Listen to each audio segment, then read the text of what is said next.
I thought I'd do a short podcast on Gurdjieff's Law of Three. When we read about these things in Uspensky or even Gurdjieff himself, it all seems very, very complicated. And I'm hoping to make it so it's not complicated. So you see that diagram. It shows three forces. There are various names for them, but we'll go with the diagram. So the affirming force. So in your life, this may be your notion that you want to do something. Say that you decided that you want to go to the gym for an hour every day.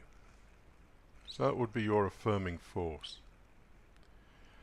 But your body doesn't particularly want to go to the gym every day. This would be the denying force. Most people get locked between these two forces. I want to do, or part of you wants to do, and the other part doesn't want to do. And so there's a third force, which is called the neutralizing force. And people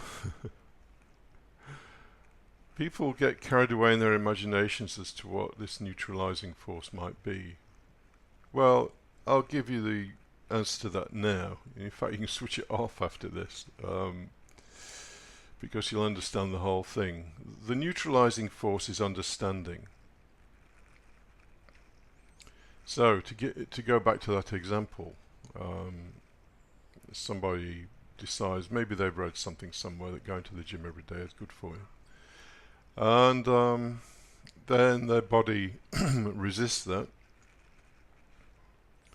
But then, using reason and understanding, they can say to themselves, well, actually, maybe deciding to go every day isn't a very wise thing to do, because I'll get fed up with it. My body just won't want to do it.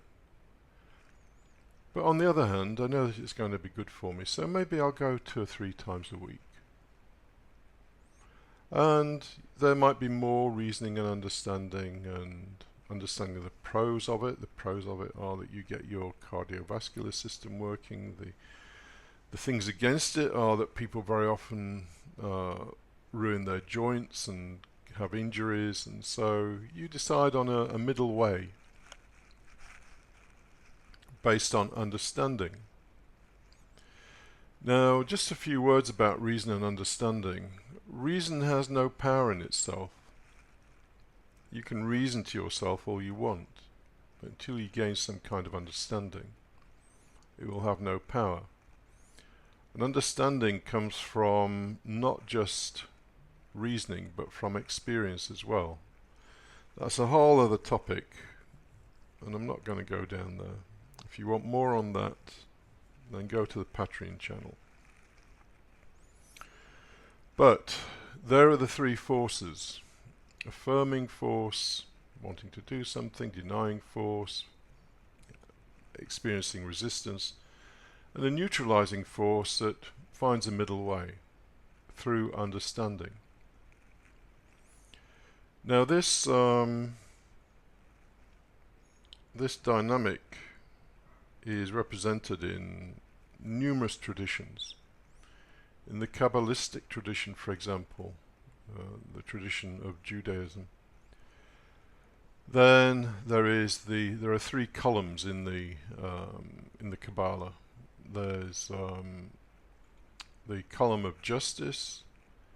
There's a column on one side, on the left side. On the right side is a column of mercy.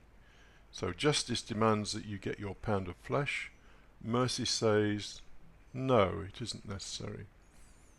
But somewhere in between those two, you have to find a resolution, and in the middle column is actually positioned I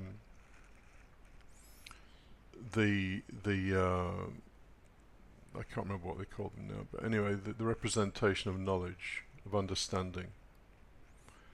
And some people, although probably not in Judaism, some people put Jesus Christ in that middle column, the one that reconciles justice with mercy. Anyway, that's one tradition, and in the Hindu tradition they have 3 gods, Shiva, Vishnu, and I think it's Brahma. I probably got that wrong, but anyway, three gods: creator, destroyer, maintainer.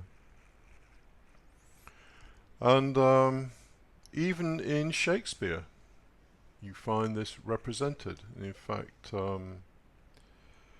in The Merchant of Venice, there's a beautiful, beautiful scene in the courtroom. If you're not familiar with The Merchant of Venice, then very roughly, Antonio borrows money from a Jewish moneylender called Shylock, and it turns out he can't pay the money back.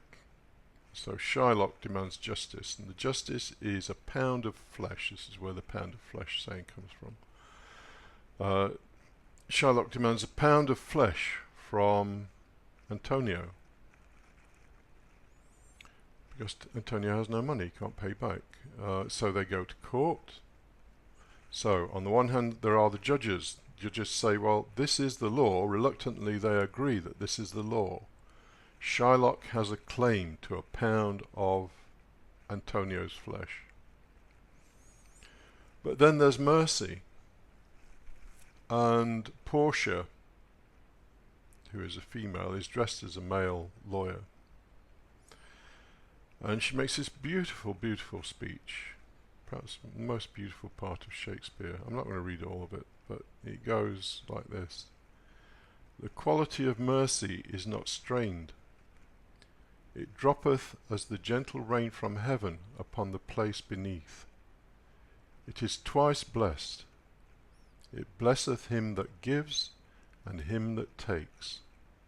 It is an attribute to God himself. Anyway, she makes the plea for mercy. And everybody wants mercy, apart from Shylock, of course, who's been abused all his life because he's a Jewish moneylender, and he wants some kind of revenge. So he's just about to start cutting the flesh out of Antonio's chest when Portia understands the law, and she says, yes, you can cut your pound of flesh. That is in the agreement that you had with Antonio. But nowhere does it say that you can take a drop of blood. So if you as much as just release one drop of blood, you will be in breach of the law and you will lose everything. And at this, Shylock has to stop. So we have the justice on one hand, demanding that the flesh be cut. We have a plea for mercy, and the thing that reconciles the judgment with the mercy is understanding of the actual legal situation. So the whole thing is resolved. So this law of three is kind of everywhere. In practice, you need to develop the art of understanding. And as I mentioned, understanding is not just thinking about stuff and reasoning. It comes from a deep experience of yourself, which, there are various methods and techniques to do that.